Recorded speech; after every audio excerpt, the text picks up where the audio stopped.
And good evening once again, everybody. Welcome to another Hoops HD Under the Radar podcast, the final regular season Under the Radar podcast for the 2014-2015 Oh, college basketball season.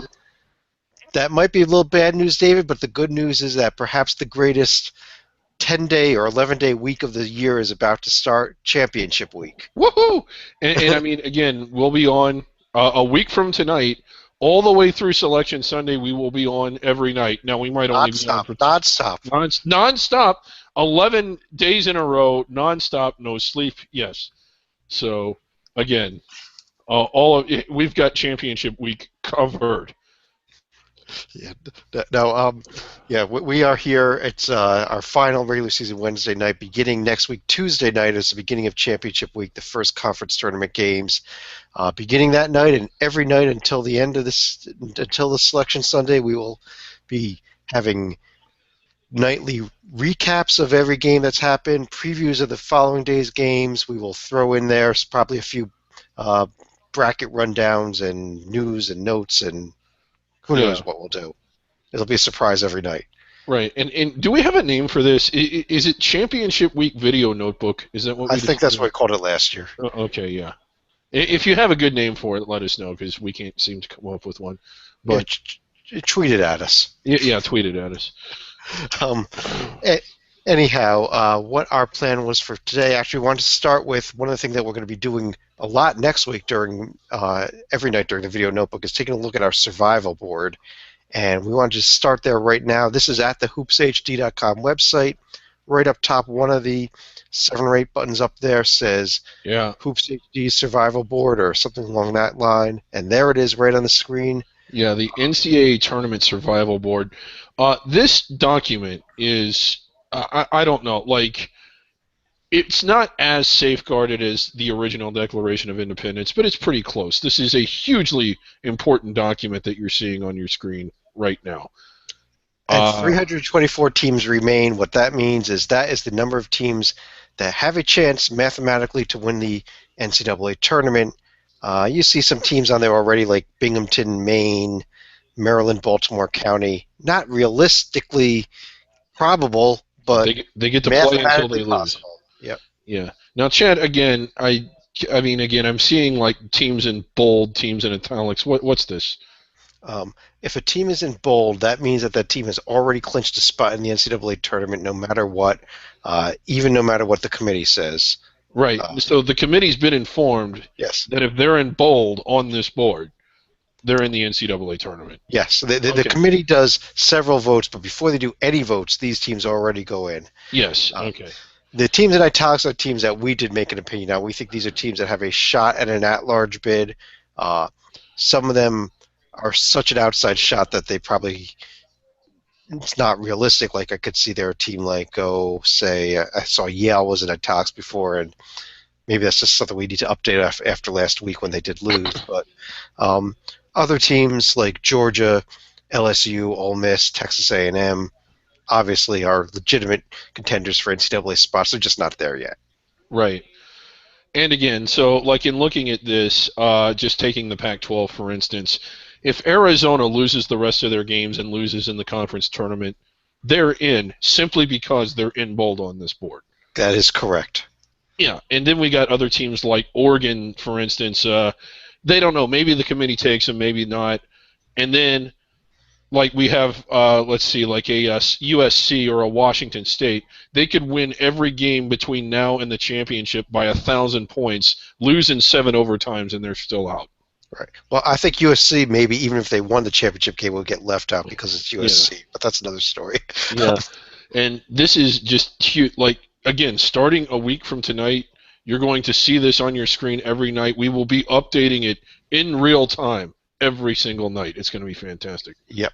The other thing up on the top of the homepage there, we also have a link there this year for the conference tourney info. That will be updated as games go along pretty much as well. Let me see Uh, here. Conference tournament. Oh, there it is. yeah.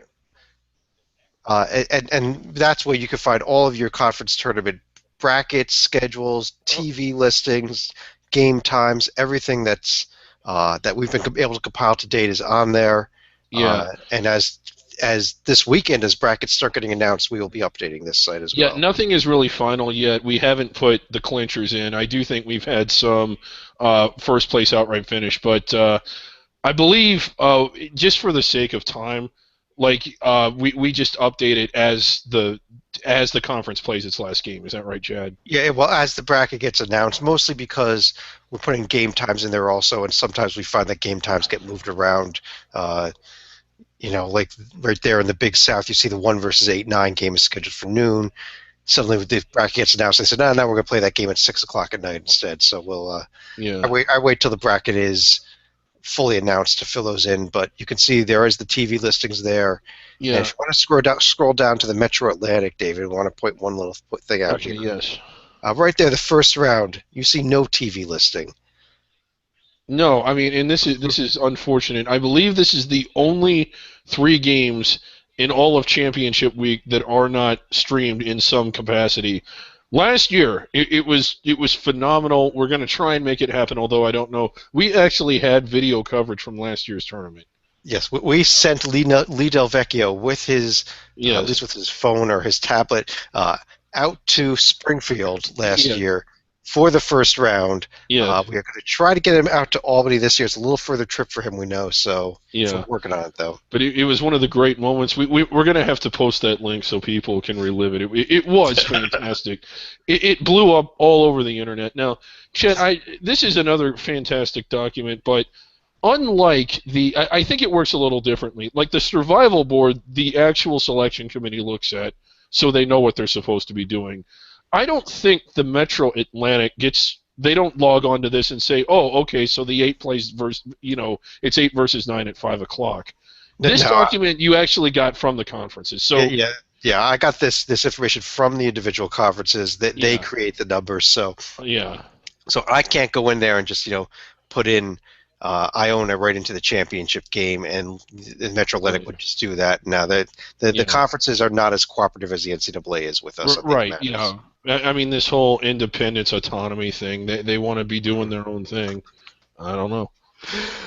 Well, on that note, David, I think we want to get right into our weekly rundown of the under the radar conferences. These are the 23 non multi-bid leagues, well, non-traditional multi-bid leagues. Some of them will be multi-bid leagues this year, but so we're not talking the American, the ACC, the A10, Big East, Big 10, Big 12, Mountain West, Pac-12, and SEC. We're also not talking top 25 teams, Northern Iowa, Wichita State, or Gonzaga. Right. Everybody else is fair game for this podcast, and we like to do them in alphabetical order, so we'll start at the top again, as always, in the America East, where we have had a clinch already for first place. Right. So the Albany Great Danes will be hosting. Well, they'll have home court advantage throughout the conference tournament. That's Uh, correct. Congratulations to them. They had home court advantage throughout last year's conference tournament, undeservedly. This year they deserve it. Congrats to them. Congrats for the America East to finally get their tournament format right. Um, I've been really impressed with Albany since conference play started. They're a team we've talked a lot about. I really liked Stony Brook. I think we liked Hartford. Albany wasn't someone we really looked at all. Not just before November, but really up until conference play. I don't think.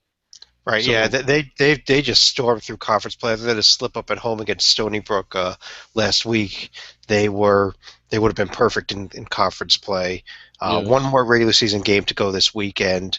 One thing of note here, actually, all four quarterfinal home teams have been clinched already. Vermont, Stony Brook, and surprisingly, New Hampshire is going to be hosting a yes.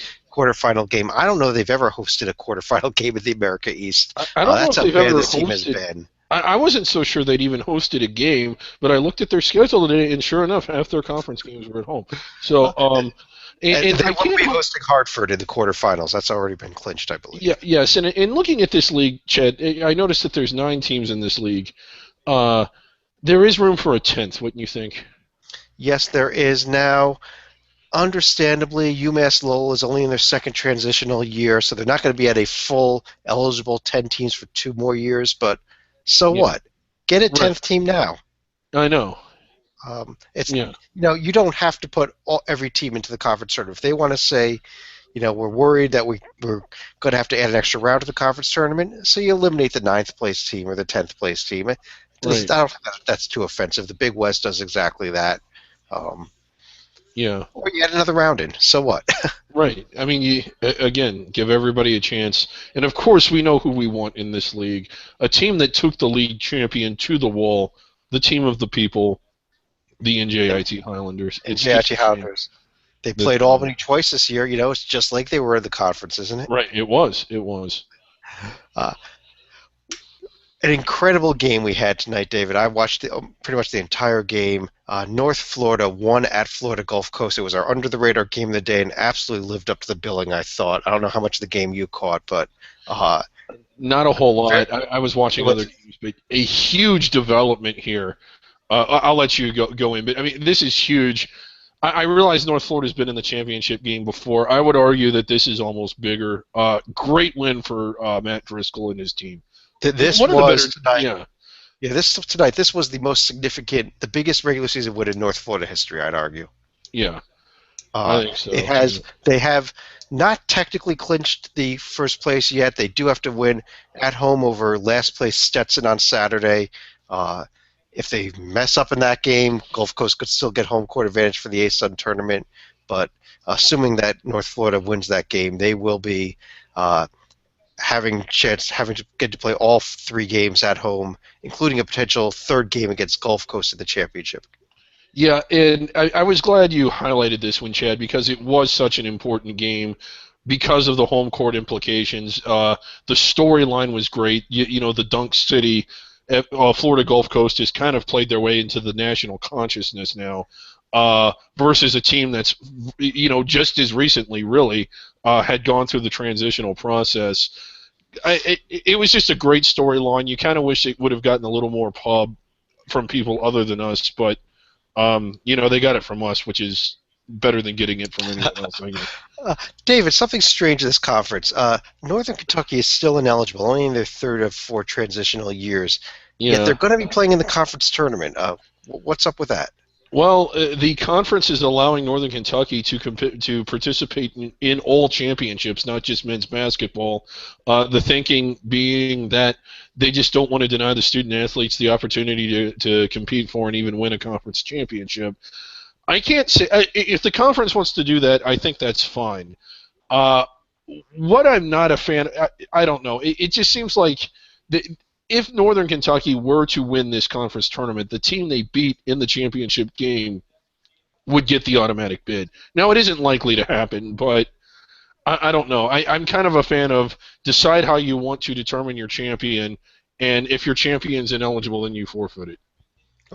Well, the way it's actually going to work is if Northern Kentucky does somehow win this tournament, whoever they beat in the title game will get the automatic bid. Yes.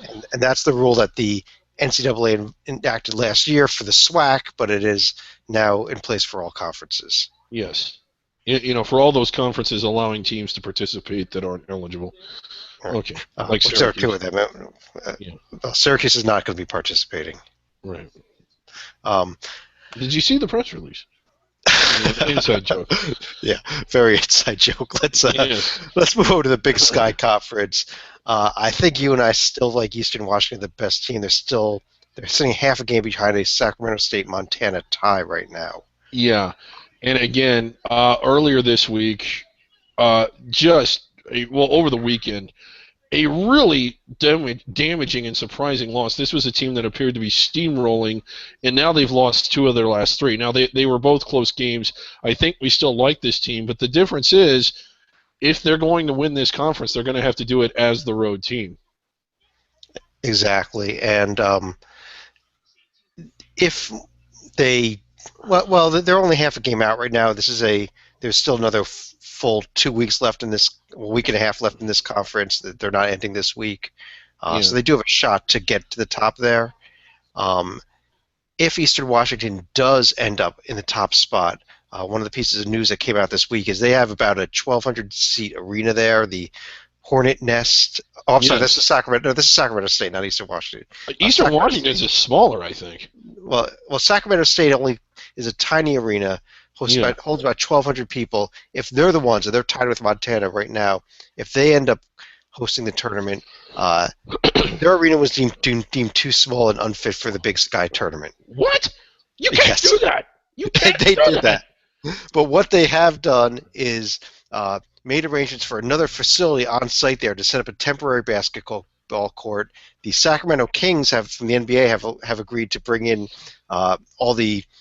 I believe, a floor and all the baskets and everything that they're going to need. They're going to be able to hold about 4,000 people in this other temporary arena, and that's where it will be played. What is a temporary arena? What is it? An inflatable tent that they just? I kind of picture like in the Battle for Atlantis, where they go into a giant ballroom and they set up a basketball floor in it. Oh, okay. That's kind of what I'm envisioning here, at least. I guess the Kings are at home, and that arena is unavailable. I don't know I think that might be deemed unfit because it's too big for them. But I don't know what's wrong with. If you're doing campus sites, then do campus sites. Right. I mean, they deserve the right to play on their campus, in my opinion. Well, they will be playing on their campus, just not in their arena. Oh, so they're putting this inflatable tent of an arena on the campus. On the campus, at their at another facility on the campus. Okay. Man, those inflatable. The campus ballroom. Yes. David, the Big South. I know this is one of your favorite conferences because you love their conference tournament format. Oh, so much. We have High Point and Charleston Southern neck and neck right now, and they'll actually be playing Saturday and head to head against each other to end the regular season. So. Yeah. Oh, and this is a huge game. First place is on the line, and they're playing for the right to go to Myrtle Beach, South Carolina, to play at Coastal Carolina.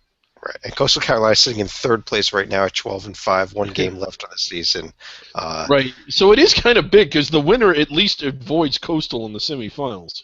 Well, except that Coastal could fall down to fourth place still. There's two more teams behind them at fourth. So, but if Coastal can finish second or third, that's the advantage of finishing first. If Coastal finishes fourth, you don't want to win that game. I would argue, if I'm High Point or Charleston Southern, I want to lose a game Saturday so I can avoid Coastal's half of the bracket. Right, and again, like we've seen recently, it was in the news that some girls' high school team, I forget where from, purposely tanked the game. They were both trying to lose it. It was right out of the South Park Little League episode where both teams were trying to lose. Again, that's what happens, or could happen. I don't think either team will do that because first place, there is something at stake, an NIT berth, which is something. But, I mean, again, you shouldn't be punished for finishing first, and yet that could conceivably happen here. And we've seen it happen before. Yeah, it happened. That's what we were just talking about. It happened last year in the America East. Yeah. So hopefully the Big South will wise up in the off season. And they used to do it at campus sites. I don't know why they stopped. There aren't any geographic let's look at this. Like High Point, North Carolina, Coastal, Radford, which is, I mean, they're all within like reasonable. It's a bus league. It's a North Carolina, South Carolina, Virginia conference. That's everything from those three states pretty much. And I believe that they were only putting 8 teams in their conference tournament when they did campus sites, and maybe they wanted to expand out to let everybody in the conference tournament. But especially because the Big South Championship game is normally that first Sunday, so it's kind of tough to do campus sites with 4 rounds in a week. That might be the rationale, but it can be done. And or either invite them all and do campus sites, and again, you're just on the road the next day. The quarterfinals is advantageous. Or finish your conference tournament a week later. With ESPN having ESPN News involved now and everything, I'm sure they could find a network to put that championship game on. Right. The Big West, we have a team that's on the verge of clinching, has not quite done so yet, but one of the best stories out there this year has been this UC Davis Aggies team. Absolutely. They got a 2-game lead on UC Irvine. The Long Beach State team I liked so much. Our interns quit. They say I'm too abusive. I don't know. But I don't have anybody to go out and edit all of the footage where I was talking about Long Beach, so just don't watch it, please. Yeah, Long Beach State, who at this point in time, if they do not win the Big West tournament, will not be playing in any postseason whatsoever. Right. But yeah, this is a phenomenal story, this UC Davis team. I really wish they did campus. I mean, I just really want nothing against the rest of the league. UC Irving's been playing well. Santa Barbara, I know they were a team that you liked. But UC Davis really deserves the bid. They really do. I hope they get it. I think they're the best team. Again, we've discussed that campus sites for the conference tournament can't work when you've got Hawaii in your conference. However, Yeah. the idea of regular season champion hosting the entire event could work, and that's where I would Yes. argue the Big West should be going. Yes, and I agree with that. The regular season champion hosts the event very much like what the Big Sky does. Well, no, not very much like. Exactly like. Exactly like what the Big Sky does. Yes. Yeah. Um, Over in the Colonial Athletic Association, we have a 4-team mess here at this point. Every time we think somebody's up here, they lose a game. That's kind of what's been going on. Yeah. And we are now with 1 or 2 games left in the season. Bill and Mary, UNC Wilmington tied for first at 12-5. Northeastern half a game behind at 11-5. I think they play tomorrow night. Yeah. They have a late game tonight. I'll have to double check on that. And again, Bill and Mary, the sentimental favorites here, they've never been in the NCAA tournament. They've had some very close calls, particularly last year. I think it was so heartbreaking. Those cheerleaders are still crying. But, I mean, again, this league, no one really ran away from it. It's log-jammed right at the top. You got 4 teams separated by half a game or something. And then you got a 5th team in Hofstra that's right in there, too. So, I mean, lots of parity in this league. It should make for an exciting conference tournament.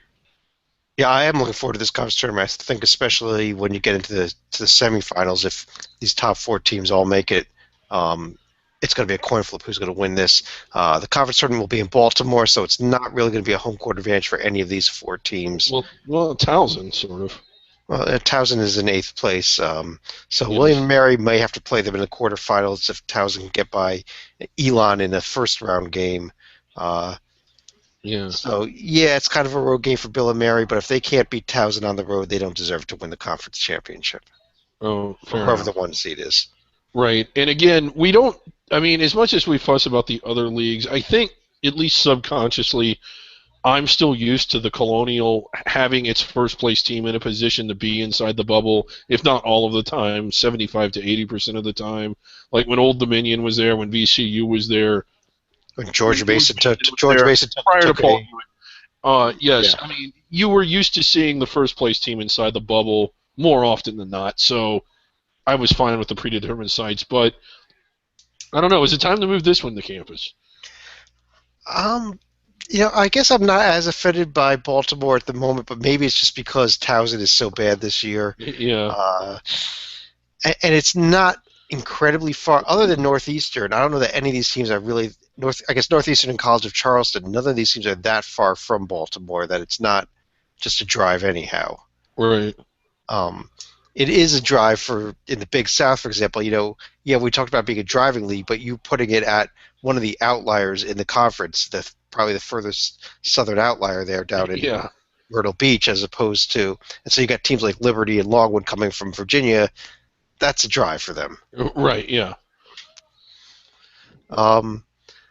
David, Conference USA. Oh, boy.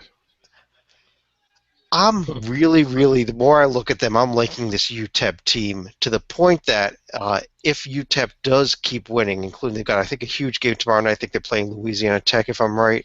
Yeah, I believe that's tomorrow. If they win out all the way to the conference title game, I think they're going to get some talk. They will. I think they need an outright first place finish.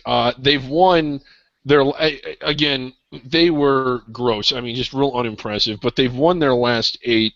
Now, none of those have been over the moon impressive. I think like of all the teams they beat, they won it, or they beat UAB, they beat Middle Tennessee. Of the 8 games they've won, the only team that they beat with a winning record, I think, or a solid winning record, is Old Dominion. But their profile is getting better. Their RPI is on the rise. I think they'll get a look. I don't think they deserve it. I don't think they're as good as the other bubble teams, because I think just about all of them would have run off 8 wins in a row against UAB, Middle, Atlantic, FIU, Charlotte, Old Dominion. I mean, we're not talking about world beaters here. Well, with David, these what I'm difficult. saying about this UTEP team again, let's assume they beat Louisiana Tech tomorrow night. They've got three more games after that. They win all three of those. None of them against Yeah, anybody near the top of the standings. Uh, they then make it to the Conference USA Championship game, which is going to mean that they'll probably pick up another win over a Western Kentucky, an Old Dominion, or a UAB type team in yeah, the semifinals. The quarterfinal game they'll be playing, someone like North Texas, but yeah. so they'll pick up one more, possibly a top 100 or close to top 100 win there. And then if you lose to Louisiana Tech in the championship game, I think it gets you. I think it gets you the talk in the committee room. It will. They would be a first place team, I think, if they do all that, and they'll have again Louisiana Tech. I think I have that right here. Not a world beater, not a tournament team, but Mhm. they're 12-0 at home. If they go to La Tech and get that one, the committee will notice that. They'll get a lot of credit for that win. Yeah, they do have a neutral court win over Xavier, a home court win over Old Dominion. They only have one really bad loss, and it's an awful loss. They lost at Marshall, but uh, Yeah. their other losses at New Mexico State is not that great, but it is a probably a team that's going to be in the tournament. Although they playing in Dayton, so I don't give you much credit for that. Right. But they I lost at th- Western Kentucky, which is Louisville almost lost in Western Kentucky. yeah. Was it John or Warren that noticed them? Started talking. It was John that started the talk on it, and I'm seeing it more than I did when I first kind of laughed it off when he mentioned them first. Well, okay. Well, I'm gonna laugh it off and then take credit for it. So, I mean, I Okay. noticed them a while ago, and yeah, I think this UAB team will get a, or I'm sorry, this UTEP team will get a look. UAB will get a look like, they'll, well, they're one of the losing your screwed teams. Yeah. So, Although UAB again will be hosting the Conference USA tournament, not on campus but in their city. right, it's about a mile from their campus. It's if it's even that. So, Um, uh, the Horizon League. Well, we thought the Horizon League was going to be over tonight. Valpo, all they had to do was go to Detroit, win a game. They would have clinched the number one seed, home court advantage throughout the tournament, and that didn't quite happen. right, lots at stake here. Again, it's a four-way tie between Green Bay, Oakland still up there, Cleveland State. I was kind of expecting, and I think you were too, Oakland and Cleveland State to kind of fall off the pace. They didn't. And Yeah, it's just Green Bay is half a game back. They actually play tomorrow night. I think they're playing Illinois Chicago, so they should be. We should have a three-way tie at 11-4, all behind a 12-3 Valpo. But Valpo plays Cleveland State Friday night. yeah, And and if the, yeah, it's at Cleveland State. It's going to be a raucous Cleveland State crowd because again the double bye is on the line and home court advantage is on the line for the conference tournament. In all practical purposes, it's going to have the importance of a conference tournament game. yeah, It's yeah, yeah. If Valpo wins the game, they will be hosting the entire conference tournament. If Valpo loses, honestly, we do not have the full tiebreakers because it could be up to a four-way tie at that point, and yes, uh, hopefully by Friday or Saturday we'll know all the tiebreakers right, and who would win them. So Valpo does have a shot to still host even if they lose the game, but it's going to be right. a complete mess at the top of the Horizon We'll, standings. we'll get that in our news and notes, and we'll certainly Mhm. get that in our championship week notebook. Well, by then it won't matter, but again, before the game Friday, we're gonna reach out to probably the league's SID and Right, get that clarified. right. Um, in the Ivy League, Harvard up a game on Yale now. Yale cannot lose another game. Quite simply, they must win at Harvard. They must win out. If Harvard wins out as well, in that case, other than losing to Yale, we'll have a playoff. But Right. the Yale had a very disappointing Friday night last week, losing at home to Columbia. Yeah, it was actually Saturday night. Saturday night, sorry. Yeah, I was so disappointed in Yale. Um, and Yale is a good school. It's high academics, highly selective. It's up by you. It's Ivy League, and you thought that the players would be relatively intelligent. Losing to Columbia was not intelligent. Why did they do that? Columbia, we thought was going to be the third best team, but they lost one of their top players early in the season. He hasn't been there all year, and they kind of fell into the middle of the pack. And Yeah, they should not have lost the game. Now, Columbia can do can do Yale another favor though this weekend. They are going to be hosting Harvard, so that's a Right. game we're going to be looking at for coming up this Saturday night. Uh, that happens and Yale wins both their games, we're back on. If Yale loses either of their games this weekend, I think they're at Yeah. Penn and at Princeton. They're done. Yes. The Metro Atlantic Conference, Iona has clinched the first place in the conference already. Yeah. Was just confirming With, that. with two Yes. games, yeah, 2 games remaining, they got a 3-game lead. They have the big one coming up Friday against rival Manhattan, and again, they should win it easily. But here is, I was arguing, if you listen to the, I guess the racket the other night, that I thought Iona was a bubble caliber team. Not that I thought that the committee would take them, but they were as good as the teams on the bubble would be on the court. Essentially, the paper isn't there, but the team is. You were arguing that they weren't, and then I went back and looked at it, and this is what they have done in their last 4 games. They've beaten Manhattan by 3, who's right around 200, albeit they did get him on the road. Quinnipiac beat them by 3. Marist, who's 5-23, beat them by 4. Monmouth, who's barely in the top 200, beat them by 1. I'm going to retract my statement and say maybe they're not. You've seen the light. Yes. The one difference between them and we have a lot of fun with Tim Cluse. Because again, you see Iona play and you know that their ceiling's high, but then they go out and lose to teams that are along the lines of the teams we just mentioned. And this year they really haven't done that. But I don't know. Like, is this just setting up for them to go out early in the conference tournament and for us to be, oh my God, how did that happen? Well, when you're barely squeaking by these teams, that means that one of these times it's not going to happen, and you're going to get beat. And if that is in that first game they have in the conference tournament, that's it for them. And what I'm looking at right now, David, looking at the standings, look who they're looking at in that quarterfinal round game.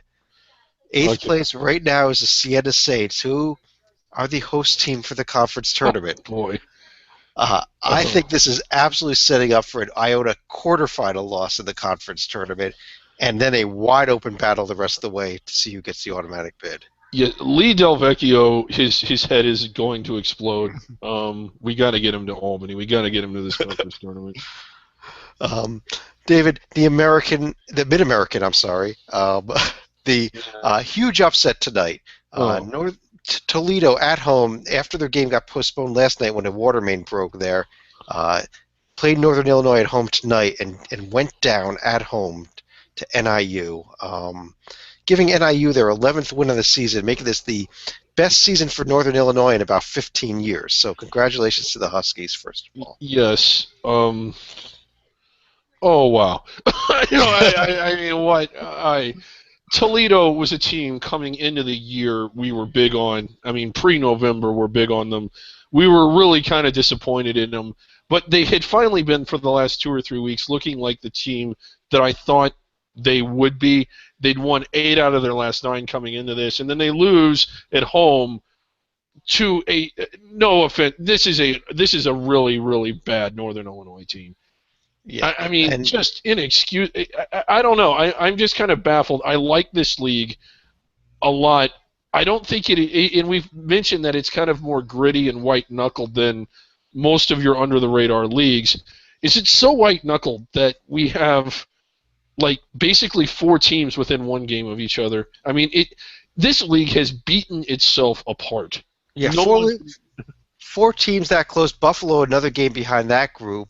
Buffalo may have the best overall paper of anybody in the conference, but is sitting in 5th place. And you've got this ladder format here where the top 2 conference records will go to the semis, basically getting a triple bye, where 3 and 4 will get double byes, and one of the top 5 teams there, which includes Buffalo, was going to have to play 5 games to win this conference tournament, which is probably impossible to do.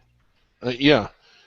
And again, it's going to be a show. It's always in Cleveland. They keep it in Cleveland, but no one. Again, you saw a little bit of spark at a conference, and you figured that if one of the teams could run away, like if Buffalo could run away or somebody like that, they would be inside the bubble. But this conference is beating itself up.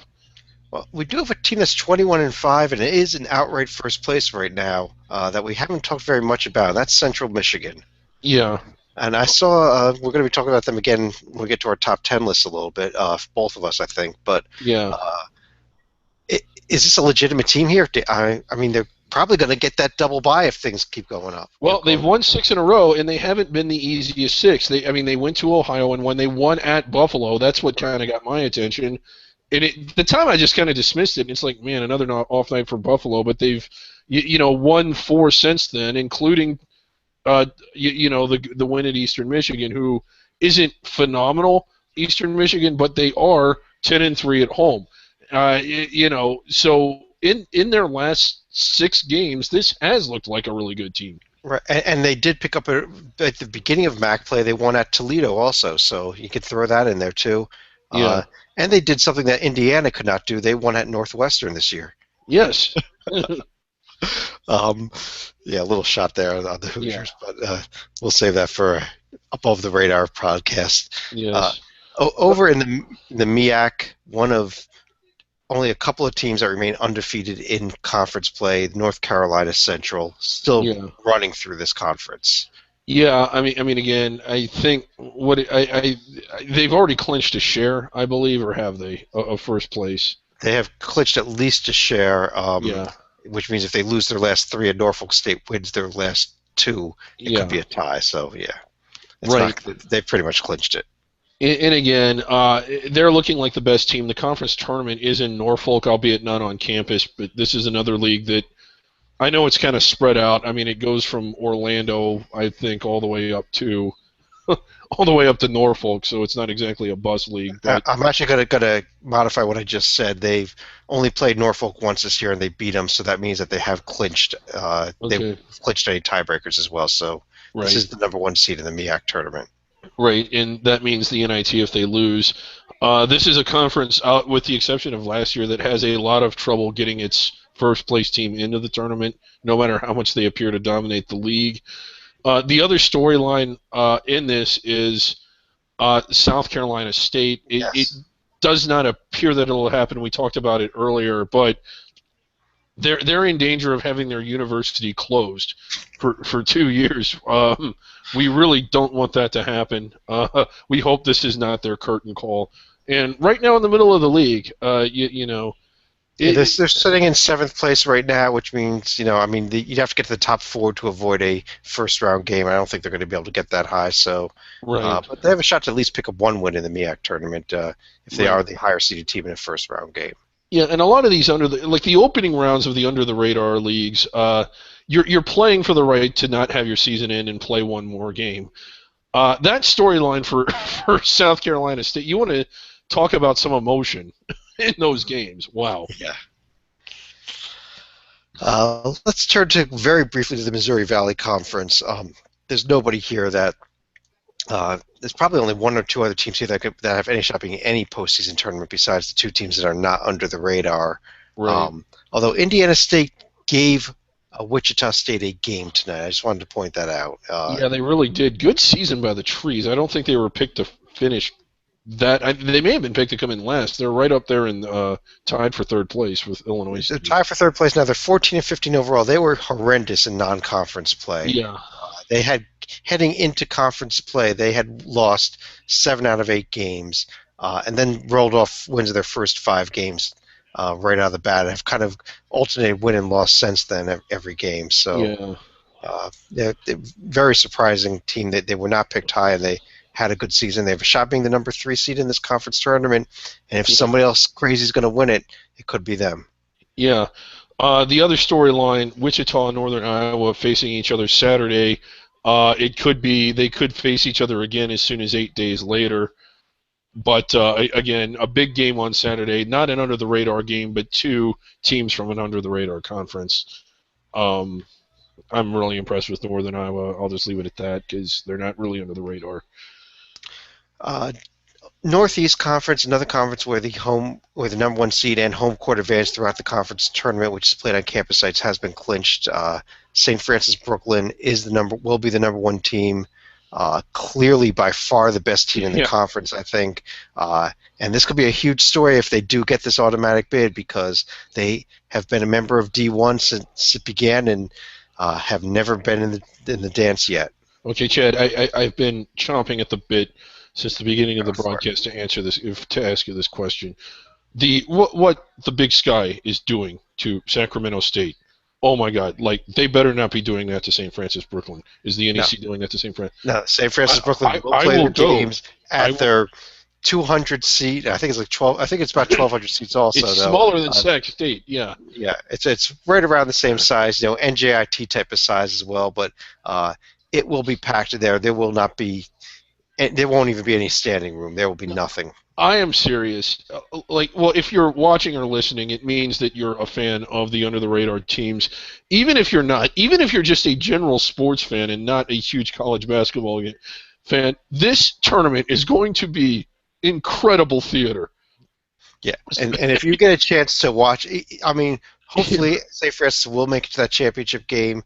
Right. Nothing else. Watch that championship game. I know there is going to be for the championship of this tournament. At least watch that title game. It will be a good one. Yeah. Let's move on to the Ohio Valley Conference. Another team that is undefeated in conference play and that I'm a lot higher on than your Iona Gales is this Murray State team here. Yes. I am a lot higher on them as well after looking at Iona a lot closer. Again, I came into the season. If you listen to the first preseason Under the Radar podcast that we recorded in October and aired in November, I said that if Murray State failed to win 30 games, it would be an underachievement. They played such a weak schedule. And again, they've had to sweat out some games, that SEMO in particular. But this is a dangerous Murray State team. They're not inside the bubble. I would make an argument, it's going to be interesting how our mock committee does it, that maybe they should be. The real committee will not take them. But this is a very dangerous, very good Murray State team. If they're up on the 13 or the 12 line, they're going to really make somebody sweat. Well, the way the committee works is automatically put under consideration as every regular season conference champion. And then the committee fairly early on will go through and eliminate anybody that has no realistic chance of getting in that large bid. And St. Francis Brooklyn, for instance, will be eliminated as soon as the procedure starts, I would imagine. Murray State's not going to come off the board. They will be on the board. If they do not get that automatic bid, if they get upset in the Ohio Valley Championship game, they will remain on the board until the end. They may not get in, but they'll be on it. Yeah. I don't think they're going to get in, but I agree with that. They will be on the board. They're going to be on ours. A conference whose champion will get eliminated is the Patriot League. Bucknell's still leading, and I guess they're your best team. But I mean, if you look at RPIs right now, you have there 6 teams here within about 50 places of each other in the RPI, all in the 140s to 190 range, and that just shows you how much parity there is in this conference. I know, but it's all even. Yeah, there aren't, but let me see, 1, 2. There aren't, but okay. There's about 4 or 5 teams with overall winning records, including the last place Army Cadets. Yes, amazingly. Yes. Who is going? I mean, the biggest thing with this conference is because it's played on campus sites. There's going to be a huge advantage to those top 4 seeds. Yes. And the top 2 seeds, Bucknell and Colgate, looking like the top 2 seeds. Lehigh and Boston U right now having the edge for the other 2, the 3rd or the 4th seeds, although Lafayette's still in contention there as well. Okay, and we want Boston U in the top 4. And again, we haven't mentioned this all year. They haven't been up there very often. Are we busting out for the quarterfinal game, the infamous roof? Are we going up to the roof, Chad? I would be willing to bet that for a conference tournament game that they will be playing in Agganis, unless it's directly unless it's going up against a hockey game that is already scheduled, because hockey is probably more important in Boston U than basketball is. Yes, but last year I was so excited when they were hosting, but they didn't play a single game up on the roof. Boston U was dead to me. And just for anybody that doesn't know, Boston U actually has has two arenas in the same building, two courts in the same building. They have the Agganis Arena, which is Yeah, like a significantly sized. coliseum. Yeah, And then they have, what would you like? Not even an auxiliary gym. Is it even that big? yeah, It's incredible yeah. up on the roof. And it's up on the roof. I mean, it's not outdoors on the roof, Yeah, but it is above the Coliseum, and they call it the roof. That's its nickname. Case Gym is the name. yeah, It actually holds 1,800 people. That's yeah. not tiny, but It's uh, pretty small. it's pretty But small. it is awesome up there. It's bigger than Every the game Hornet should be Nest up. at Sacramento Yes, State. I'll put it that way. yes.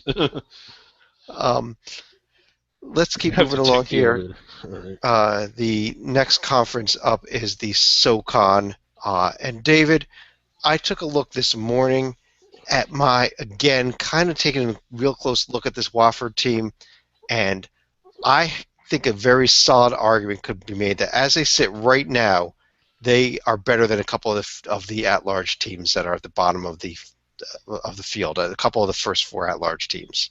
That's how much high I'm on this Wofford team right now. I am too. I think their ceiling, and when I say I think they're better, their paper probably isn't. Their team probably is. This is a team that won at NC State. They have an absolutely atrocious loss. I mean, it really is a shame.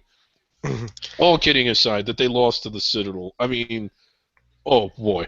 But other than that, they ran through this league. And if they had won that game at the Citadel, I think their resume would have enough room for one more bad loss, which is what they would suffer in the conference championship game.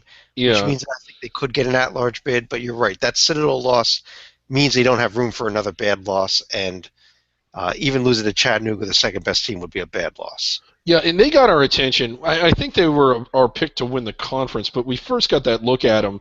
I know that Stanford opened it up, but that game at Stanford, first night of the year. And Right. and it's not a bad loss. The other one, William and Mary, they had a lead for much of that game, couldn't get that one done.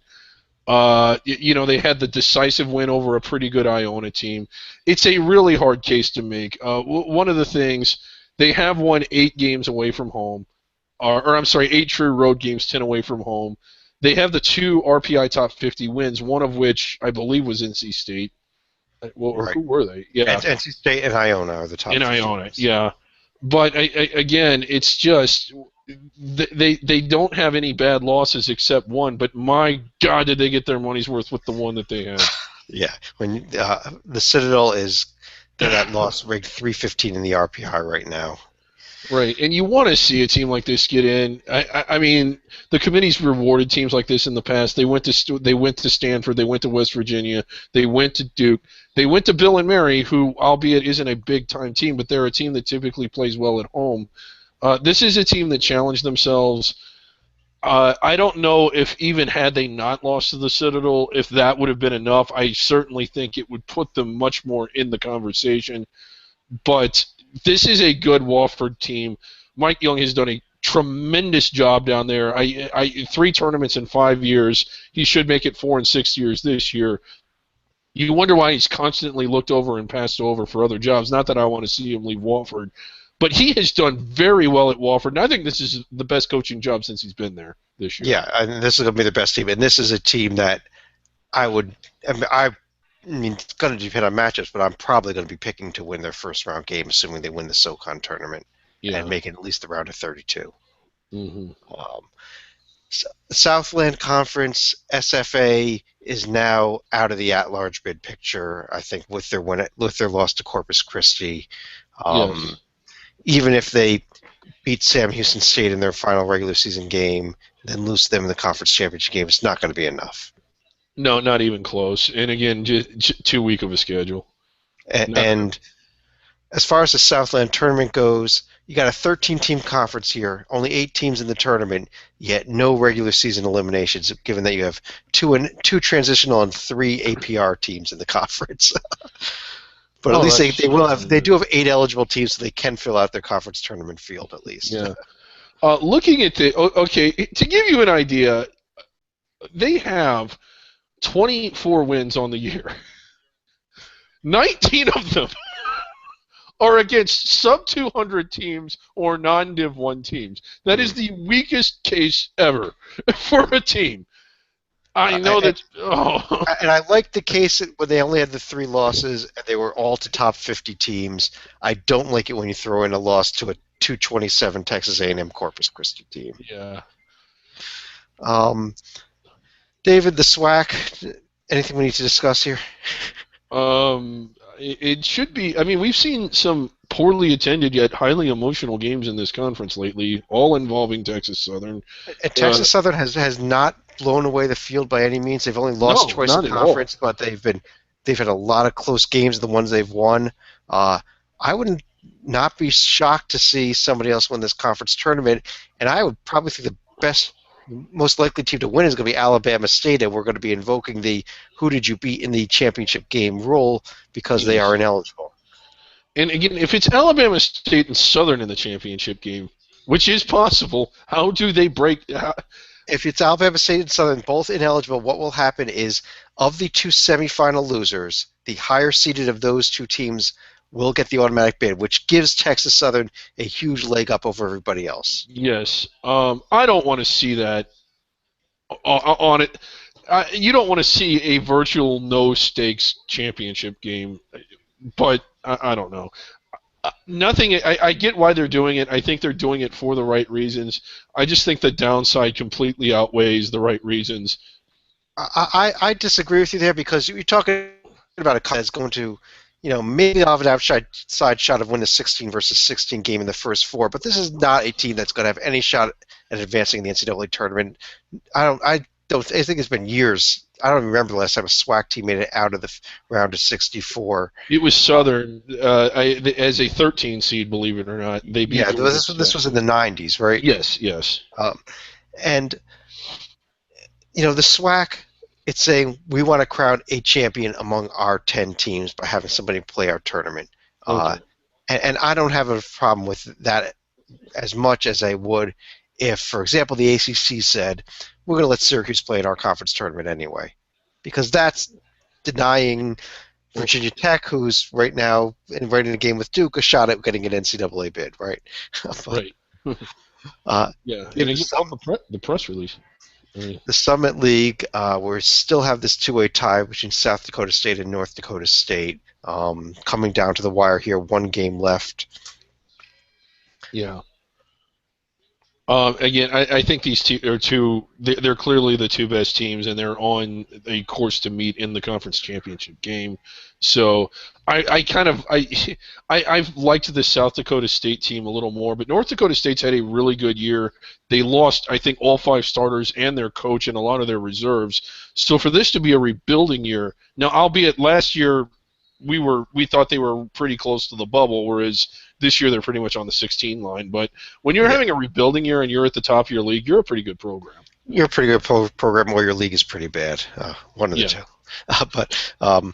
Yeah, they're on a collision course now. The conference tournament is in Sioux Falls, so bit of an advantage there for South Dakota State. Yeah. Um, the Sun Belt Conference, I think Georgia State is finally starting to turn things around. Yeah, we've said that every week for Of course, they'll go out and lose this weekend, right? right, but I mean, we've got a logjam 4-way tie for first place. They have been, even though they're in first place, it's still been an underachieving year. I thought this was a team that would blow through the league, maybe get upset once or maybe twice. I like them as a Bubble caliber team coming into the year. They're not that at all. But again, with everything that's gone wrong, as disappointing as they've been, here they are tied for first. First, there's still 2 weeks left. This conference does play a 20-game regular season, so 4 more games left, tied there with Georgia Southern and Louisiana Monroe. They do play at Louisiana Monroe next week and then home against Georgia Southern, so these teams will be able to hash it out right on the court. And the top 2 seeds will get those double buys into the semifinals here. Yes. Over in the West Coast Conference, Gonzaga is not an under-the-radar team, but they've got a huge game coming up this weekend, the home game against BYU. That is their last chance to lose a regular season game, and maybe their last chance to lose any game before the NCAA tournament. Yeah. If BYU wins that game, David, is BYU on the bubble? If they win that and don't lose anything else until the conference championship Well, they've game, only got they play Portland tomorrow night at Portland, then at Gonzaga. That's it for the regular season. right? Then they've got a quarterfinal round game, probably against the likes of a San Diego, followed by a possible semifinal with St. Mary's. I think they need to win all of that Okay, just to get onto the bubble. but would you put them on the bubble at that point? At that point, probably. I mean, I they're would sitting at a like to. 58 RPI right now, but however, you look at their BPI is 27, their KenPom is 32. Those are bubble numbers. Yeah, but I mean, another thing that's going to work against them is just where they are in the conference standings. I mean, They are in third. They're in third place right now. They'll need St. Mary's to lose one of their last two games in order to at least tie for second. okay. Yeah, if they tie for second, if they do all that, they're definitely on the bubble. Okay. Uh, You just want to show off your software. That's what this is about. I just want to bracket BYU because it's so much fun. Yeah. Okay. New Mexico State is winning the WAC, has clinched the WAC. Yeah. Anybody else? Can anybody else win this conference tournament? No. Okay. All right. Last, but certainly not least, the team of the people. Yes. They had a great week since our last Under the Radar podcast. They did not lose a single game. No. They did not win a single game either. They didn't play a single game. But I mean, again, they did not lose a single game. They have Sarah Lawrence. Is that a stripper or what? Sarah Lawrence, who I double checked. I didn't double check them today, but as of last Wednesday, Sarah Lawrence was 1-22 in Division III on the season. Huge game though, because this will be a school record 17th win if they pick it up. Right, and again, with 4 of those coming against Div 2 teams, I really, really hope that.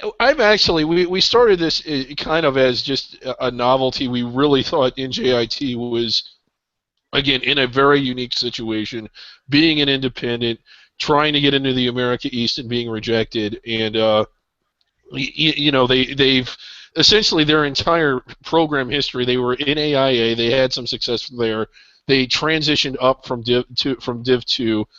Had a rough go of it. They were in a conference, but it didn't have an automatic bid.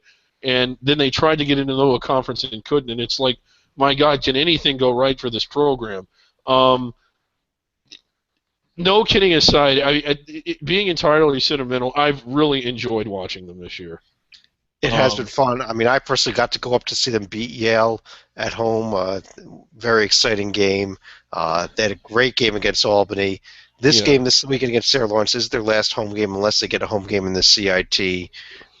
This team deserves everything it's been through. It's the CIT. It's an invitational. And you got to take more into account. I think you have to take into account their whole program story and what they've overcome. No one has as much going against it as this program. Not one program out there, I don't think. And look at the success they're having. There was some news out of NJIT in the past week. They have had the funding approved for a new arena, hold about 4,000 seats on campus. This is the David Griggs Arena? It is the David Griggs Memorial NJIT Arena. Yes. We're going to work on getting the naming rights for you there, David. I'll work on that. Yeah, we'll just get Hoops HG funding. Let's quickly run through our top 10 lists. I know we're almost out of time here, and we want to do a quick preview of the upcoming games as well. I think we both have Wofford number 1. Is that correct? Yes. I have number 2 UTEP and number 3 SFA. Okay, let me see. Where's that? I got it here. I had Iona all the way up at number 2. Well, I would swap them now. I would have Murray State all the way up at number 2. I think they got a really solid program for the team for the reasons we just said. I still have Iona at 3. I mean, they've rattled off just a huge string of wins, and they've done it on the road with targets on their backs. SFA at 4. I'd have Murray at 4, so we have kind of the same group of teams. And I'd have Iona at 5 now, following Toledo's loss tonight. Right. I just haven't been as impressed with UTEP because I just think that the majority of their 6 straight wins have come against teams with losing records. Well, they did beat Old Dominion, and even though it was a home win, that's what kind of got my attention there. Okay. At fifth now, I would have Iona. At sixth, I'd have UC Davis. Yeah, Um, I'm really liking them. Team of the year. Seventh, I have this North Carolina Central team. I think that if you are undefeated in your conference, you belong on this list. That's Yeah. at this point in the season. That's just my theory. Uh, at eight, I have this Valpo team who fell big time after their loss Yeah. tonight. Oh, wow. And number Yeah. nine, a team. Sorry, go ahead. No, go ahead. I didn't have UC Davis. I'm curious to see what the difference is here. I had said I'm going to put Central Michigan in instead of Toledo into last minute change here because they are now the outright leaders in the MAC, and Yeah. that was just a bad loss tonight for Toledo. Okay. My last team, my 10th place team, I have Sam Houston State. I think this is a good team, and I think Sam Houston State will be Okay. It is our will beat SFA. Yeah, That's this is what I'm our gonna put last right there. broadcast. This is the first time ever that I have had Harvard in my rankings and you have not. I Ever. left them out. I don't even know. How do I argue for them? Wow. David, you finally convinced me. After the entire season, you convinced me to leave Harvard out, and what do? You go put them in. God. No, going back 2 years, I think this is the first time that wow, I don't know. I did give an honorable mention to North Florida. They're not really one of the top 10 teams, but what they did tonight was a huge win for the program. Yeah, and seriously, big congrats to the Ospreys. That's awesome. It's going to be there's going to be a lot of energy around that team as they go through the conference tournament. I mean, eat it up, enjoy it. Seriously, that's what it's all about. Okay, I want to really quickly run through some games coming up in the next few days. Big rivalry game tomorrow night. St. Francis Brooklyn going across the street to play LIU Brooklyn. Oh, gonna be nuts. We watch the streaming again. This conference is great theater. Even better yet, it's going to be on Fox College Sports as well. Okay. So it's actually going to be televised tomorrow night. Okay. That UTEP Louisiana Tech game we already mentioned. BYU a potential trap game at Portland before their big game against the Zags. Yeah. And UC Davis is at UC Santa Barbara trying to pick up a few more wins before the end of the season and clinch that outright Big West title. Yeah.